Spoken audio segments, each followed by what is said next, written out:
Abra sua Bíblia, por favor, em Filipenses, no capítulo 4 e no versículo 19. Filipenses, capítulo 4, verso 19. Nós vamos tomar esse texto como não só o ponto de partida, mas o trilho da nossa reflexão hoje. Filipenses 4, 19. O texto sagrado diz assim: e o meu Deus, segundo a sua riqueza em glória, há de suprir em Cristo Jesus tudo aquilo de que vocês precisam. Estou lendo na Nova Almeida atualizada, né? A versão clássica da Almeida diz: meu Deus, segundo a sua riqueza em glória, há de suprir em Cristo Jesus cada uma das vossas necessidades. Meu Deus, nós oramos e declaramos mais uma vez nossa confiança e dependência no Senhor, na ação do Teu Espírito, o Espírito da verdade. Oramos que o Senhor traga luz, revelação, entendimento espiritual, aplicação personalizada da forma como só o Senhor pode fazer, e que a Tua palavra cumpra o propósito pelo qual tem sido liberada. Nós oramos em nome de Jesus. Amém. Bom, eu desde criança, provavelmente impactado pelas histórias e os testemunhos, né, que ouvia tanto meus pais contarem como na literatura a qual a gente foi exposto desde bem cedo, eu sempre ficava muito empolgado com milagres de provisão. Todo tipo de milagre demonstra tanto o poder como o amor de Deus, mas de alguma forma, desde garoto, os milagres de provisão me fascinavam, sempre me provocavam algo diferenciado. Mas eu me lembro de ter chegado ali mais ou menos perto dos 18 anos de idade, e eu dizia para Deus, às vezes até com uma ponta de frustração: Senhor, eu quero ver esse tipo de milagre. Eu já estava vendo pessoas ser curadas, já estava vendo muitas intervenções sobrenaturais, alguns sinais impressionantes, mas eu dizia para Deus: eu quero viver isso. E o tempo todo eu citava para Deus Filipenses 4,19. O meu Deus há de suprir em Cristo Jesus, segundo suas riquezas em glória, cada uma das vossas necessidades. Eu dizia para Deus, não que eu esteja vivendo falta, mas eu quero ver a provisão de acordo com as riquezas da glória, Eu quero ver a sua mão se movendo de uma maneira mais intensa nessa área. E não importa o quanto eu orasse ou declarasse em fé esse texto, um princípio importante que eu aprendi ao longo da minha caminhada, nada parecia acontecer. Até um dia em que, lendo esse texto, o Espírito Santo falou meu coração, avalie todo o contexto. Isso é até uma coisa óbvia, aprendi ouvindo isso dentro de casa. Papai dizia: texto sem contexto não passa de pretexto. Era um ditado que já foi popular no meio evangélico. A gente sabe que pelas leis da interpretação bíblica você precisa sempre entender o todo, a ideia maior, mas de alguma forma é como se para mim, até então, Paulo só tivesse feito essa afirmação de uma forma isolada no versículo 19 e não tivesse dito mais nada. Mas naquele dia, eu voltei no início do capítulo 4 e comecei a ler tudo de novo e percebi que pelo menos a partir do versículo 10 nós temos a construção de um contexto. No verso 10 de Filipenses 4, Paulo diz assim: alegrei-me sobremaneira no Senhor, porque agora uma vez mais renovastes a meu favor o vosso cuidado, o qual também já tinhas antes, mas vos faltava oportunidade. Você vai perceber que quando Paulo fala dos macedônios, dos filipenses, renovando o cuidado, ele está falando de provisão material. Vamos continuar lendo o contexto. Verso 11. Digo isso não por causa da pobreza, porque aprendi a viver contente em toda e qualquer situação, tanto sem estar humilhado, como também ser honrado. De tudo e em todas as circunstâncias já tenho experiência, tanto de fartura como de fome, assim de abundância como de escassez. Tudo posso naquele que me fortalece. Todavia, apesar da minha maturidade, dessa capacidade de superação, Paulo está dizendo, fizestes bem, associando-vos na minha tribulação. No 15 ele diz: sabeis também vós, ó Filipenses, que no início do Evangelho, quando parti da Macedônia, nenhuma igreja se associou comigo no tocante a dar e receber, senão unicamente vós outros. Porque até para Tessalônica mandaste não somente uma vez, mas duas, o bastante para as minhas necessidades. Ele enfatiza no 17, não que eu procure o donativo, mas o que realmente me interessa é o fruto que aumente o vosso crédito. Outra versão diz, o fruto que cresça para a vossa conta. 18, recebi tudo tenho abundância, estou suprido, desde que Epafrodito me passou as mãos o que me veio de vossa parte como aroma suave, como sacrifício aceitável e aprazível a Deus. E é depois de tudo isso que ele diz: e o meu Deus há de suprir em Cristo Jesus, né, segundo sua riqueza em glória, cada uma de vossas necessidades. O que é que percebemos o apóstolo, né, falando aqui? Basicamente, quando ele chega no verso 19, e você não encontra essa declaração: meu Deus há de suprir em Cristo Jesus cada uma das vossas necessidades, em nenhuma outra epístola. Não significa que isso era uma promessa só para os crentes de Filipos, né? Só para o pessoal da Macedônia. Mas, na verdade, o que Paulo está falando aqui é de causa e consequência. Aqueles irmãos haviam praticado um princípio. Eles haviam ativado, né? Haviam feito uso de uma chave que agora produziria resultado.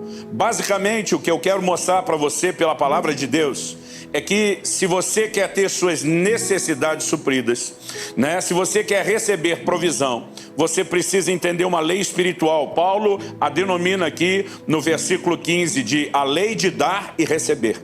E diz: nenhuma igreja se associou comigo no tocante a dar e receber senão vocês, né? No reino de Deus, para se colher provisão, tem que se aprender primeiro a plantar provisão. É porque eles haviam semeado provisão na vida e no ministério de Paulo, que Paulo vira agora e anuncia a colheita, o resultado da atitude deles. Ele diz: agora o meu Deus há de suprir as necessidades de vocês. Muitas vezes nós estamos esperando que essas coisas aconteçam apenas de forma automática, sem entender que temos não apenas responsabilidade, né, mas essa grande possibilidade de intencionalmente provocar algumas dessas manifestações. E eu quero encorajar você, né, a olhar comigo para esse texto de Filipenses que nós lemos e entender aqui um desenho. Eu vou repartir o meu raciocínio em três fundamentos. Em primeiro lugar, destacar essa lei espiritual que eu chamei de dar e receber. Em segundo lugar, né, destacar de uma forma um pouco abrangente na Bíblia, além desse texto, a ideia de plantar provisão para colher provisão. Em último lugar, né, tentar fazer com que você veja isso não apenas como uma forma de ser beneficiado, mas como algo que exalta, engrandece, enaltece e cultua a Deus. Então, a primeira coisa a ser destacada a respeito dessa lei, que ele destaca no versículo 15, a lei de dar e receber, é que a Bíblia sustenta isso.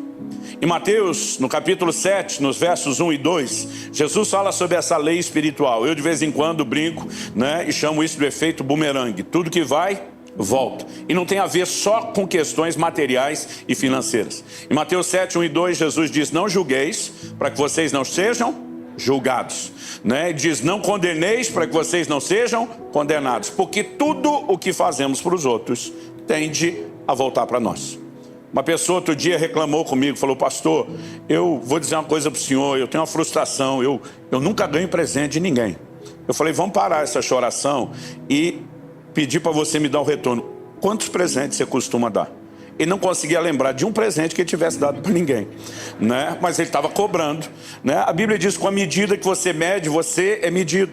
Mas quando chega o versículo 12 de Mateus 7, Jesus não fala apenas de não fazer algo ruim que eu não quero que me faça, tipo não julgar, não condenar, para não ser julgado ou condenado. Jesus diz: tudo quanto quereis que os homens vos façam, fazei vós a eles. Então, a forma como você quer tratar, tudo aquilo que você quer que volte, intencionalmente saia na frente e faça primeiro.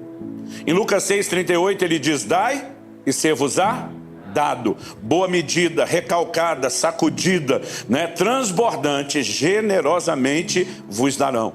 São afirmações do Senhor Jesus, né? E nós precisamos de fato não apenas acreditar, mas colocar em prática. Ou seja, na mente divina, o dar, né, nas leis estabelecidas por Deus, o dar vem primeiro, o receber vem depois. Eu vejo gente dizendo: não, quando Deus me der, eu vou começar a dar, né? Eu fico olhando para alguns e digo: tá bom. Primeiro, Jesus disse que quem é fiel no pouco vai ser fiel no muito. E quem é fiel no pouco vai ser infiel no muito. O camarada que não reparte quando tem menos, não vai repartir quando tiver mais. Em segundo lugar, né, é a lei. A lei tem uma ordem. Primeiro você dá para depois receber. Tem gente esperando receber para começar a dar depois. Ele nunca vai viver a lei espiritual, né, que o Senhor estabeleceu. Isso é basicamente algo parecido com o que aconteceu com Tomé. Tomé disse, eu tenho que tocar em Jesus primeiro, daí depois eu vou crer, né? Algumas pessoas primeiro querem ver para depois crer. A ordem bíblica não é essa. Primeiro você crê, e a fé é a convicção do que não se vê. Primeiro você crê sem ver, para depois, como resultado, você ver evidências daquilo que creu, né? Em João 20, 29, Jesus diz para Tomé, você creu porque me viu? Bem-aventurados são os que não viram e creram, né? A ordem é sempre crer primeiro, antes de ver. E quando falamos da lei de dar e receber, não é diferente. Primeiro você dá, depois você recebe. Paulo destaca no versículo 17, que a intenção dele ao ensinar o princípio, não era tirar vantagem, né? Ele diz assim, não que eu procure o donativo. A Nova Almeida Atualizada, ele diz, não que eu esteja pedindo ajuda. E diz, o que realmente me interessa é o fruto que aumente o crédito na conta de vocês. Ele diz, minha empolgação ao vê-los usando a lei de dar e receber é que vocês de fato experimentem o resultado, o retorno disso.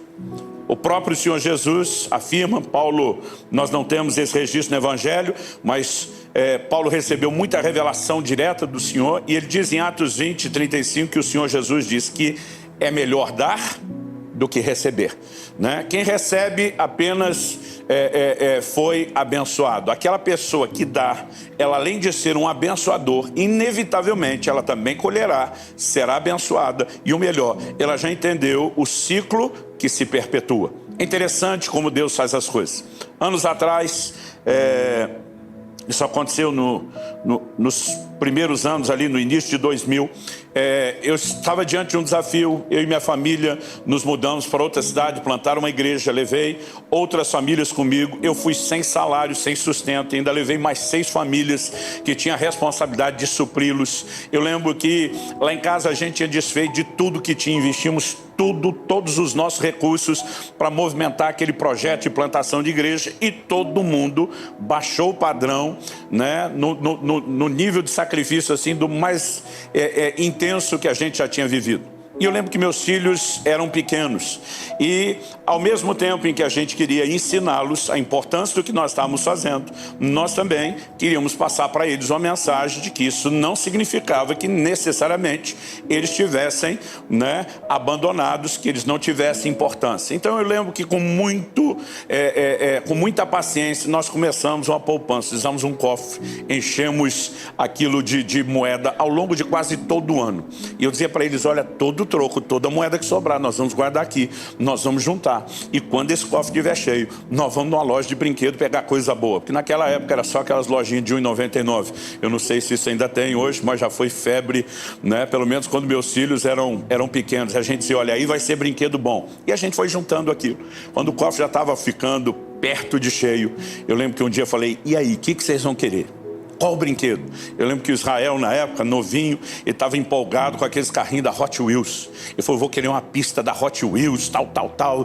E explicou tudo que queria. A Alissa, minha filha, ela gostava daquelas, brincar aquelas bonecas flexíveis da Polly, né? Umas pequenininhas. Ela falou, olha, eu vou querer uma coleção da Polly assim, assado. E eu botando pilha neles. Gente, paciência, nós estamos chegando lá. E quando o cofre encheu, eu falei para eles, hora da gente ir atrás. Né? O que eu devia ter feito era descoberto quanto custava Hot Wheels e Polly, checado quanta moeda tinha. Mas eu, inocente, vendo aquele mundaréu de moeda, achei que a gente estava quase rico, né? Gente, era um pote grande, vocês não têm noção. Mas quando eu abri e contei aquilo tudo, porque a maioria não era moeda de 1, eram as pequenininhas, né? A gente tinha R$80. E eu descobri que só a pista da Hot Wheels era 160, o dobro. A coleção da Polly era mais ou menos o mesmo preço, quer dizer, a gente tinha 1/4 do que precisava. E eu não tinha de onde tirar recurso, né? Mas não tinha, assim, não tinha nenhuma forma de crédito, não tinha nada. E de repente, quando eu fui na loja e descobri o preço daquilo, tenta imaginar minha vergonha como pai, dizendo para o filho, olha, deu ruim. Não é dessa vez. Só que eu pensei, nós levamos quase um ano para gerar 1/4 disso, quando é que eles vão ter? E eu fiquei muito mal, eles ficaram murchos que só. E eu falei, Deus, a culpa é toda minha. O Senhor não tem nada a ver com isso. Mas eu preciso de ajuda. O Senhor tem que me tirar dessa. me ajude. Eu fui assim, realmente muito inocente, muito ingênuo. Eu devia ter feito isso, mas olha o coração dessas crianças. Me ajuda a resolver isso. E eu comecei a orar intensamente por provisão. Eu lembro que um dia recebemos uma oferta que bancou assim as contas de todas aquelas famílias. No final sobrou R$50. Peguei aqueles 50, guardei, né, escondi num canto secreto da minha carteira e falei, esse aqui já vai para aquela conta. Subimos de 80 para 130. Falei, está quase um dos presentes. E estava orando. E aí um dia eu fiz uma viagem para pregar e havia um outro pastor me acompanhando. E nós estávamos no carro orando, a maior parte do tempo orando em línguas. Aquele momento gostoso na presença de Deus. O Espírito Santo diz, pega a nota de R$50 e oferta para ele. Eu falei, não. Eu preciso disso para inteirar, eu não posso diminuir. O Senhor diz, oferta para ele. Eu pensei, bom, eu estou tentando defender brinquedo dos filhos, quando talvez o cara está precisando comer ou pagar uma conta. E o Espírito Santo falou assim, diga para ele que não é para comer nem pagar conta. Diga para ele que é para dar esse dinheiro para os filhos dele comprar brinquedo. Aí, irmão, aí bateu a revolta. Eu falei, o senhor tirar o brinquedo do meu filho para alguém comer, tudo bem, mas tirar brinquedo do meu filho para dar brinquedo pro filho dos outros. Mas eu já aprendi que não adianta discutir com Deus, Ele está certo, quer Ele explique, quer não. Eu acabei, não do jeito que a Bíblia manda, com alegria, eu acabei fazendo com um pouco de tristeza. Mas falei, olha, isso aqui é para você comprar brinquedo para os seus filhos, não é para comer, não é para pagar conta. É uma oferta com propósito. Deus me mandou ser muito claro. Ele falou, não, tranquilo. Achei que ficaria por isso. Falei, meus filhos não sabem nada dos 50, eu continuo orando. Provavelmente vou colher o que plantei. Só que um tempo depois nós fomos almoçar na casa daquele pastor. E quando chegamos, a família, os filhos dele vieram correndo, pastor Luciano, na frente dos meus filhos. Muito obrigado pelo dinheiro que você deu para nós comprar presente. E não só isso, o menino fala, peguei minha parte, tudo em carrinho da Hot Wheels. Eu penso, não fala em Hot Wheels. A menina veio, não, minha parte, eu peguei as bonequinhas da Polly. As idades deles eram parecidas. Eu pensando, não fala na Polly. E quando saíram de perto, meus filhos assim, me fuzilando com os olhos. Ninguém falou nada, mas eu sabia. Não tem dinheiro para comprar o nosso, está comprando para os outros. Eu dizia, calma. Muita calma nessa hora. Mas eu vi que eles estavam esperando uma explicação. Falei, olha, o nosso R$80 está guardado. Isso foi um outro dinheiro que Deus deu. Eu estava juntando para aquele, mas ele deu uma ordem específica. Aí eu lembro que o Senhor falou, então foi Deus que deu o dinheiro do nosso brinquedo para o brinquedo dos outros? Eu falei, não. Eu pensei, era melhor eu ficar ruim do que Deus, né? Eu falei, filho, Deus é sabido. Ele sabe o que faz. Aí meu filho falou, não estou entendendo. Eu falei, filho, pensa. Quando você fez aquela experiência lá na escola e plantou o feijãozinho, o que é que nasceu? Vagem. Eu falei, filho, o que é que tem dentro da vagem? Eu falei, eu nunca abri, pai. Eu falei, feijão. Ah, é. Planta feijão, colhe feijão. É assim que funciona. Planta milho, colhe milho. Eu falei, olha que interessante. Não foi fácil para mim entregar aquele dinheiro, mas Deus mandou entregar aquele dinheiro. O que é que eles fizeram com o dinheiro? Aí Israel falou, compraram Polly e Hot Wheels. Eu falei, isso. Quem semeia Polly e Hot Wheels, colhe o quê? Eles Polly e Hot Wheels. Eu falei, é isso. Quando eles viraram as coisas, eu falei, padre, eu te viro agora. É a lei, está ali na escritura. Naquele mês, ainda naquele mês, não chegou a dar os 30 dias. Eu fui pregar numa outra cidade, em outro estado. Não, no nosso estado. E eu lembro que eu fui de carro. Estava dando um seminário, tinha um intervalo entre uma ministração e outra no sábado à tarde. E um irmão me procura no intervalo, falou, pastor, o senhor pode prestar a chave do seu carro um pouco? Eu falei, meu querido, eu mal lhe conheço, o que você quer com o meu carro? Né? Ele falou, desculpa, eu deveria ter me explicado. Eu trouxe um presente, mas eu não queria entregar na frente dos outros, eu pensei em colocar lá no porta-mala do carro. Aí o senhor olha com calma depois. Eu lembro que ainda dei uma de gaiato, olhei para o pastor, falei, confia nele, conhece ele. Falou, pode entregar a chave. Daqui a pouco ele devolveu. Eu lembro quando cheguei na casa, né? No final das sessões da tarde, antes da noite, aquele tempo, tomar um banho e comer alguma coisa, eu lembrei, abri. Quando abri, era uma sacola enorme. Pela sacola eu já vi os embrulhos, que era de loja de brinquedo de criança.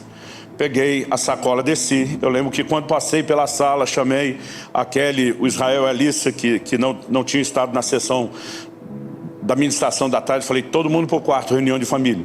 E quando entrei, falei, não sei o que é. Eu já tinha aprendido a lição de não ficar prometendo demais. Mas parece embrulho de loja de criança. Vai que seja para vocês, vamos descobrir junto. Eu lembro que o Israel olhou e falou, claro que é nosso, pai, tem até o nosso nome. Então Alice, esse é meu, esse é seu, esse é meu. E quando ele abriu, rasgou o pacote dele, não só era uma pista da Hot Wheels, mas era que ele queria de todos os modelos que tinha. Quando ela abriu a dela, era a coleção da Polly que ela queria de todos os outros momentos. E os dois disseram, pai, do jeito que você falou, plantamos Polly e Hot Wheels, colhemos Polly e Hot Wheels. Sabe,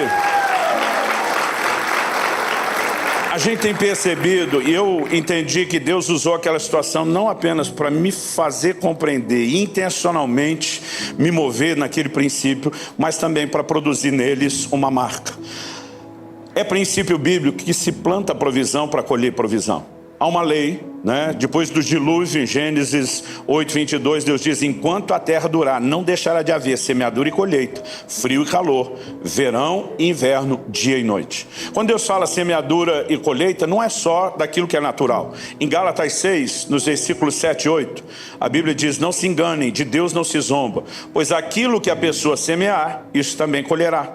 Quem semeia para a sua própria carne, da carne colherá corrupção. Mas quem semeia para o Espírito, do Espírito colherá vida eterna. Então, não se limita ao plantio natural, né? Mas no plano espiritual, eu e você precisamos entender isso. Agora, essa afirmação do aquilo que a pessoa semear também colherá, ela vem dentro de um contexto. O versículo 6, o anterior, diz, aquele que está sendo instruído na palavra, compartilhe todas as coisas boas com aquele que o instrui. E na sequência ele diz, aquilo que a pessoa semear, isso também ceifará. Uma verdade que eu entendi e quero deixar com vocês aqui, né, é que Deus tem uma forma de trabalhar muito específica. Normalmente, eu ficava, quando lia a história de Elias, né, Elias está lá, a seca chegou, como foi profetizado, ele está bebendo do ribeiro de Querite, mas o ribeiro começa a secar, e de repente Deus dá uma palavra para ele. Levanta-te, está lá em 1 Reis 17, vai a Sarepta de Sidom, porque eu ordenei a uma mulher viúva que te sustente. Gente, uma mulher viúva sustentar era um paradoxo, era algo quase contraditório, né? A força de trabalho normalmente era do homem, a viúva normalmente estava numa situação de desamparo, mas Deus não entra em detalhes. Eu não sei se Elias pensou, vai ser mais uma coisa doida de Deus, ou imaginou talvez seja uma exceção, uma viúva rica, ele obedece.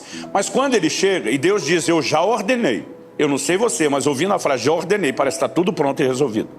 Quando ele chega, a viúva não só não está sabendo de nada, como ela não tem condição nenhuma.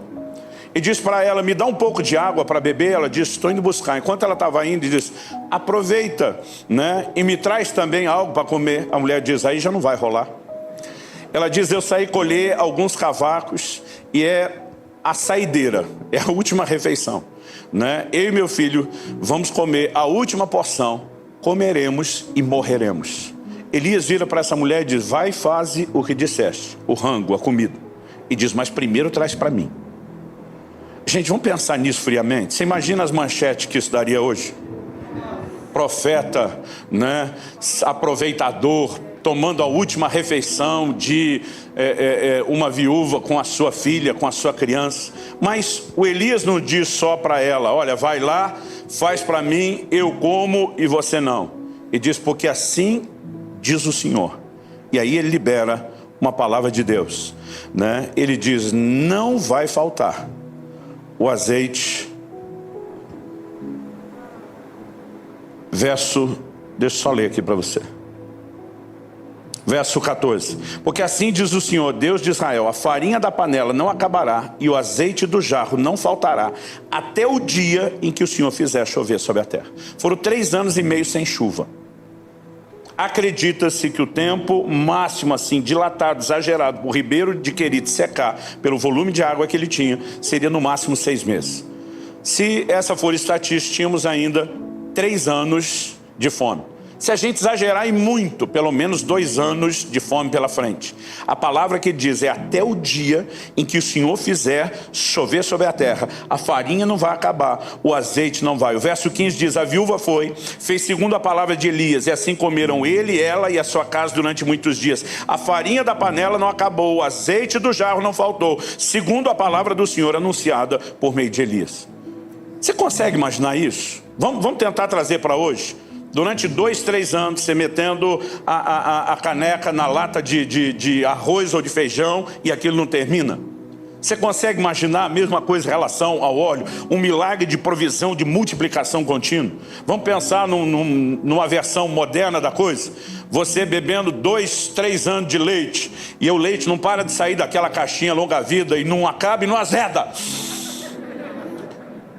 Eu um dia estava lendo isso em nome do sindicato dos crentes, frustrado, indignado com a falta de milagre. Falei para Deus, por que é que essa parada não está rolando hoje? Falei, a gente quando paga a conta já está feliz, Deus proveu, né? Eu falei, mas esse nível de provisão, né? Por que é que nós não estamos vivendo isso? Eu meio que protestando, como se Deus não tivesse sendo provedor hoje como deveria. O Espírito Santo falou no meu coração, vocês querem viver o resultado que eles viviam sem fazer o que eles fizeram. E ele me disse, se coloque no lugar dessa mulher, você entregaria a última, não a sua última refeição, a última refeição do seu filho a um estranho. Falei, não. Ele falou, é por isso que você não vê esse tipo de milagre. Aquela mulher estava para comer a sua última semente. Nós precisamos fazer a Bíblia faz distinção entre pão e semente. A Bíblia diz que Deus dá pão para alimento, segundo aos Coríntios 9:10, e semente é o que semeia. Aquela era a última semente. Se ela comesse, ela sim de fato ia morrer, com a refeição a mais, mas morreria de fome. Elias foi enviado por Deus, e na nossa cabeça normalmente a gente pensa, não, é a viúva que vai cuidar do Elias. Mas você sabe qual a versão que Jesus deu para isso? Lucas no capítulo 4, nos versos 25 e 26 diz assim, na verdade lhes digo que havia muitas viúvas em Israel no tempo de Elias, quando o céu se fechou por 3 anos e 6 meses, reinando grande fome em toda a terra. E Elias não foi enviado a nenhuma delas, a não ser a uma viúva de Sarepta de Sidom. Na perspectiva de Jesus, Elias é que foi enviado para abençoar a viúva, e não o contrário. Mas Deus disse que a viúva ia suprir, como consequência do milagre, ela transbordaria na vida do homem de Deus. Na perspectiva de Jesus, e ninguém pode discutir Bíblia com o verbo, ele está dizendo, Elias é que foi enviado para abençoá-la. O contexto do que ele está falando é que um profeta não tem honra na sua pátria. Ele diz, Israel estava sobrando viúva, mas Deus enviou a uma fora dos termos de Israel. Ele praticamente está dizendo isso como se afirmasse aqui, ninguém o receberia e o reconhecia. Mas ele foi enviado. Deus envia Elias para impedir que essa mulher coma a sua última semente. E quando ela semeia a sua última semente, ela desata um milagre. Muitas vezes nós queremos que os milagres aconteçam apenas, né, imaginando que Deus olhou e teve compaixão. Gente, nós precisamos entender que algumas coisas são necessárias. E no reino de Deus, é claro isso, a Bíblia diz, o justo viverá da sua fé. Deus não atende necessidades apenas, Ele atende fé. E nós precisamos entender essa verdade. Todo mundo tem a necessidade de ser salvo, mas só vai ser salvo quem crê. Porque a pessoa não é salva porque precisa ser salva. Ela é salva se reconhece sua limitação, sua condição de pecador e Deus como Salvador. E crê no que Jesus providenciou. E muitas vezes nós estamos esperando que o milagre aconteça só porque Deus viu o que a gente precisa. E não entendemos que nós podemos participar, cooperar e provocar resultados. Anos atrás estava fazendo um seminário no interior da Bahia, né? Eram quase 30 igrejas envolvidas num grande auditório. E os pastores me procuraram e disseram, há alguma necessidade no seu ministério que a gente possa levantar uma oferta? Eu falei, olha, nós trabalhamos com traduções dos nossos materiais para vários idiomas. Se vocês quiserem fazer alguma oferta específica, seria bom para isso. Eles levantaram uma oferta. E aquela oferta cobriu uma tradução inteira. Se não me engano, foi um dos nossos livros que traduzimos para o alemão na época. E eu lembro que eu fiquei feliz com o resultado. Quando eles me disseram, olha, a oferta deu tanto e tinha ultrapassado um pouco o valor que a gente precisava, eu estava muito feliz. No dia seguinte, encontrei uma senhora que me abordou no auditório e ela falou assim, olha pastor, ontem fizeram a oferta para o ministério e eu fiquei muito triste porque eu não tinha nada para dar. Eu falei, minha irmã, não fica triste não. A Bíblia diz que a oferta é aceitável segundo o que alguém tem, não segundo o que não tem. Ela falou, pastor, posso falar? Eu falei, pode. Ela falou, fiquei muito triste porque eu queria ajudar. Eu falei, irmã, o alvo já foi alcançado. Ela falou, pastor, posso falar? Eu falei, pode. Vou ficar quieto. Eu queria muito cooperar. Ela falou, eu não tinha nada, não tinha uma moedinha de 10, de 5, de 1 centavo, nada. E eu saí triste dizendo para Deus, eu queria tanto ajudar o trabalho do seu servo. Eu queria tanto ter cooperado com ele, mas não tenho dinheiro. Ela falou, pastor, a minha alegria é porque pela primeira vez na minha vida eu posso dizer que eu ouvi Deus falar comigo. Aquilo foi uma voz nítida e clara, não diga que você não tem dinheiro. E os 10 reais que a sua filha lhe deu para você comprar o remédio do ouvido que você escondeu no lugar tal e está esquecido há tanto tempo. E ela falou assim, eu lembrei. Gente, essa mulher que está diante de mim, dá para perceber a forma como ela está vestida, o tipo do chinelinho de dedo todo remendado, né? Uma pessoa sem recursos, que está dizendo que não tinha um centavo, mas que agora pegou 10 reais que a filha deu para um remédio do ouvido. Como que você acha que eu me sinto? Eu falei, irmã, por favor. E eu já ia disparar para cima dela, não quero o seu dinheiro, a oferta já supriu o que a gente precisava, eu estava querendo era fazer uma oferta na vida dela. E a hora que eu fui falar isso, o Espírito Santo falou comigo, não se atreva a interromper o que eu estou fazendo na vida dela. Ele diz, não é você que precisa da oferta, é ela que precisa ofertar. Ela nunca vai romper e mudar a condição dela sem que ela dê primeiro, para poder receber depois. E eu fiquei chocado com aquilo. Eu lembro que ela entregou os 10 reais, chamei alguns dos pastores, estavam na organização, falei, vem cá, oramos, botei o dedo no ouvido dela, falei para ela, nunca mais a senhora vai precisar desse remédio, em nome de Jesus. Mas sabe, querido, algumas vezes, e a minha situação não chegava nem perto da de Elias. O cara tem que ser, como a turma diz lá no Nordeste, cabra macho, para ter um posicionamento como Elias teve, uma convicção enorme diante de Deus. Mas a verdade é que isso é que faz toda a diferença.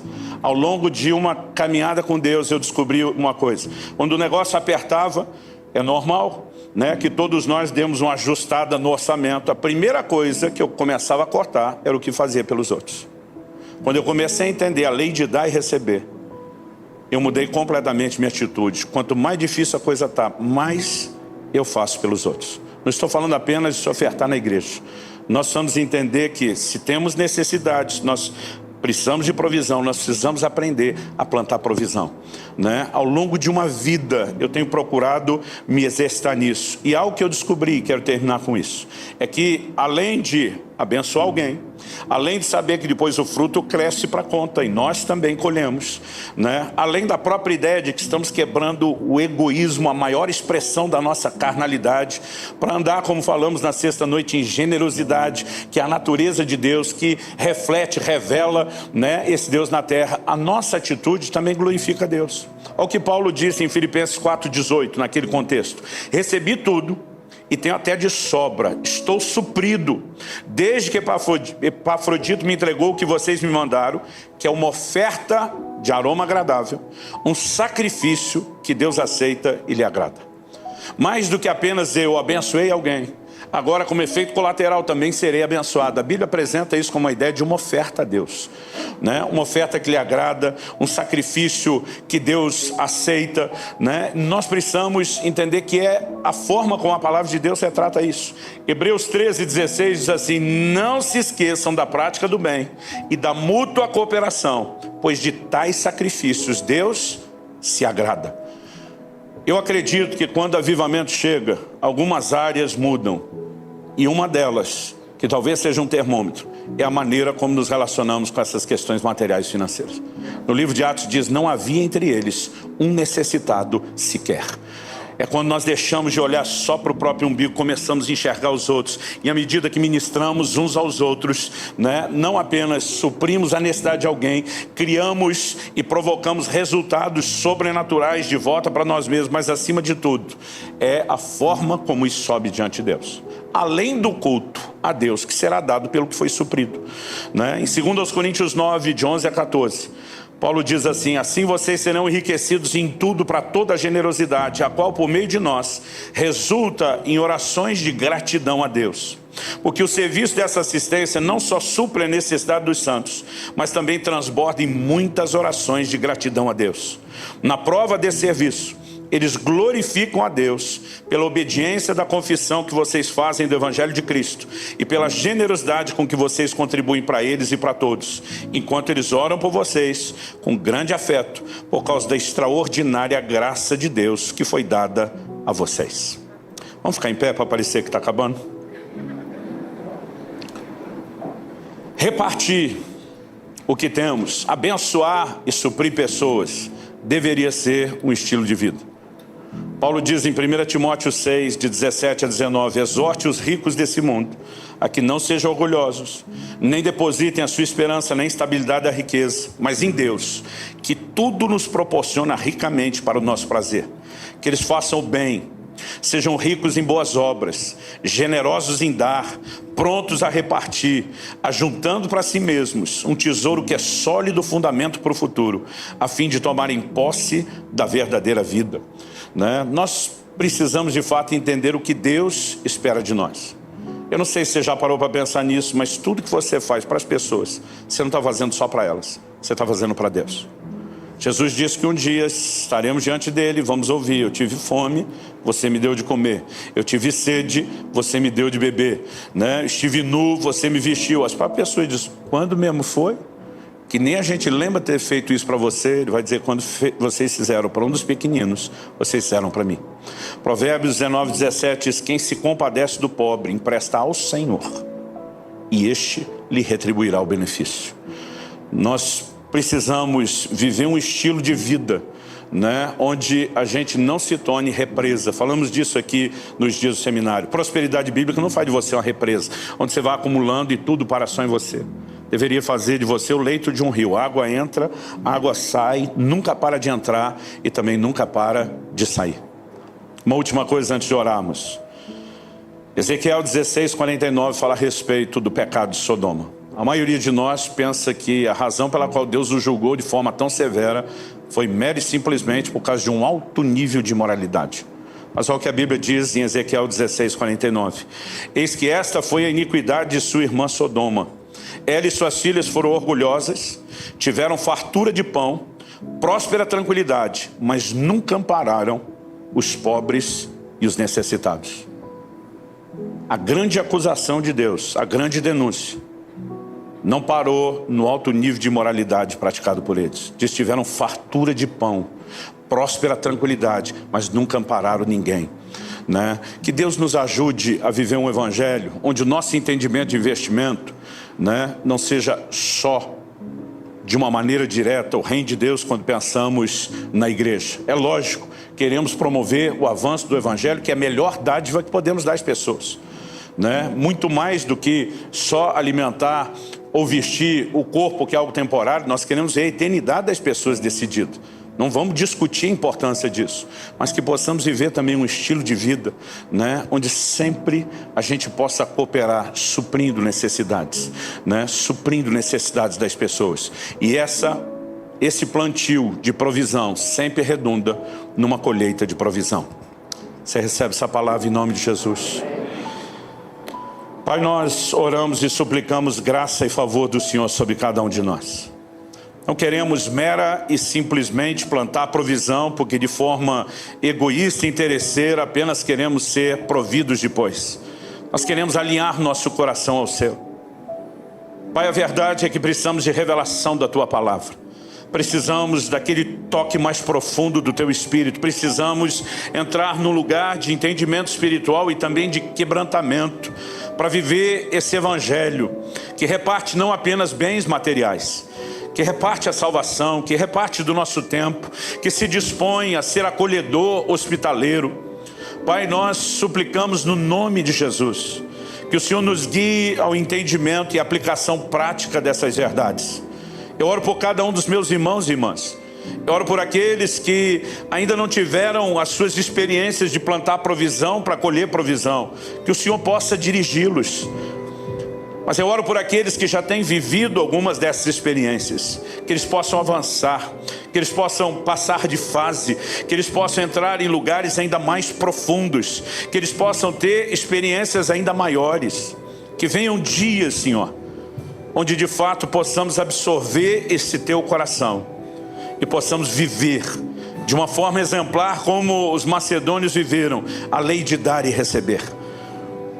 Sabemos que inevitavelmente colheremos o efeito das necessidades supridas, mas que o tempo todo o nosso coração seja de olhar para essa bênção apenas como efeito colateral e lembrar que o propósito não é apenas dar em troca. O propósito é estar alinhado ao seu coração. Como o Senhor mesmo diz, mais bem-aventurada coisa é dar do que receber. Melhor do que apenas ser abençoado é ser abençoador. Melhor do que apenas ser suprido é quando nos tornamos supridores. Melhor do que só ser provido é sermos provedores. Ajuda-nos. Nós oramos em nome de Jesus. Em nome de Jesus. Amém.